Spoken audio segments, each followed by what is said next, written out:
Welcome to an update on Castle Bay. You can see when I swing down, we've got station module, kind of cattle dock. Moving on down then, past the coal stays, tender coaling plant, and then moving on now down to the engine sheds and diesel refueling, and swinging back slightly over, you've got the turntable. These boards here will actually, the modules 1, 2 and 3 actually sit back right against the firewall. So the front of the module here ends up about there. So this gave me the problem of having to do all the wiring, all the scenics pretty much first before I can get these in, and then I can get the main oval going round in front of it. All the points are off slow tortoise motors, so they are working at the moment. We're not long been ballast, so there's still a few bits of teething trouble with the points motors, having to clear out the odd bits of crap around them to make them work properly. And the same really with the track. As the track's now been painted, I need to go back over it with a rubber to do. A lot of work still on the station module. Obviously the station's got to be done, all the lighting's got to be put in on that. Don't know what to do with the end of it yet. Don't know to make it a branch terminus or put a tunnel that goes off to somewhere in the distance. But as you can see, all the back edge has now been put in, and that is made out of a wonderful substance called rubberized horsehair, which is this, which basically you cut into strips, and it's exactly what it says on the tin. It is horsehair that's been sprayed with rubber. And then you cover it in flock and put some darker undergrowth underneath it to make it stand out. This one down here, this edge here, which will be on the car park for the engine sheds. This one's obviously looked after far more, and so it's quietly trimmed. So the lighting to the buffer stops and the building's working, and if I can just show you inside that, you'll see that the inspection pits are all also lit as well, and we've got lighting inside, so that's all looking pretty good. Last night I was doing the points rodding for the little ground points box that sort of just serves as a marshal really to watch the locos going in and out of the engine sheds. Obviously the machine shops and stuff behind it.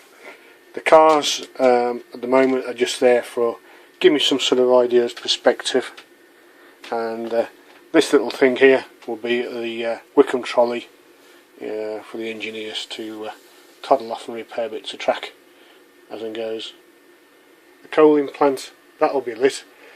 Obviously all the yard lights will be lit as well. There's a lot of work to do with those, but at the moment all these wires are just poked through and they've all got to be connected back in. So just before this lot goes back to the back wall, and I've still got to put the backdrop in first so I can get to it. They'll all be connected in and tidied up and stuff like that. Now, I'm not sure how good my phone is, but you should be able to see all the interior of the single boxes done, and that will be lit down to the cat on the shelf, the tomato plants, the cup of coffee with patina on it, cat's basket in there somewhere, and the armchair, and the cat's food bowl. So everybody's nice and happy in there. This is the start of the small goods yard and the cattle dock. Particularly proud of the cattle dock. That's made from a ratio plastic kit. And the houses, to give me some idea, because obviously I'm going to have a road serving down to the car park or the lane. To give me some sort of idea of perspective and get some residential housing in there as well. Big ratio goods shed is at the end there. And as you can see, the lights on the far end, they're all up and working as well. Don't think I can actually get that Highley station master's house in there because of the slope of the roof, so that's sitting there to wait and come back on it. Got some canopy kits to go on there, got some nice lighting for the stations as well. These are where the board splits, so you can see on this one I've put in the copper sleepers as you would do on an exhibition railway. So once it's all in line, 2 screws and the trains just go straight across that, no problem whatsoever. So that's that really. This is a temporary board, just for testing purposes, and if I can just show you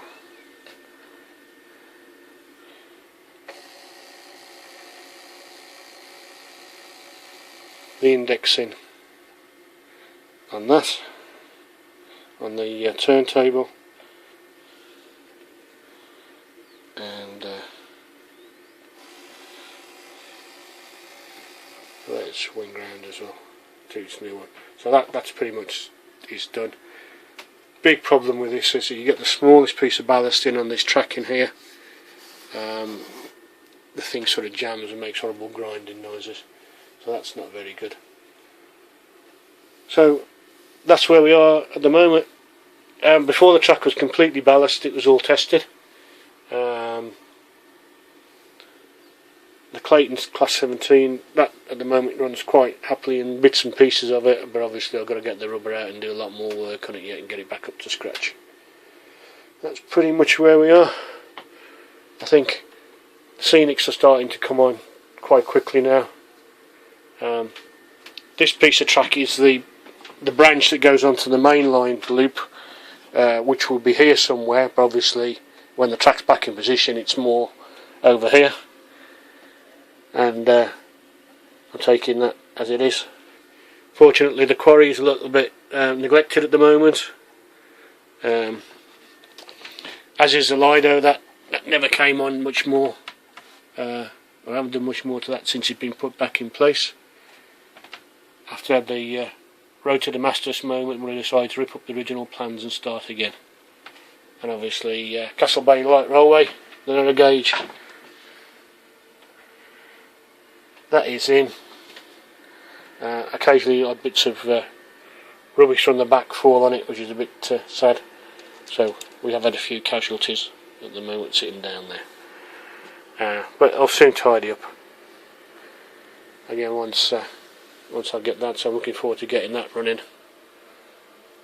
and looking forward to hanging that round. Don't know if the narrow gauge will be a loop, an oval now, or it might be just an end-to-end from the quarry down to the docks. So that is pretty much it.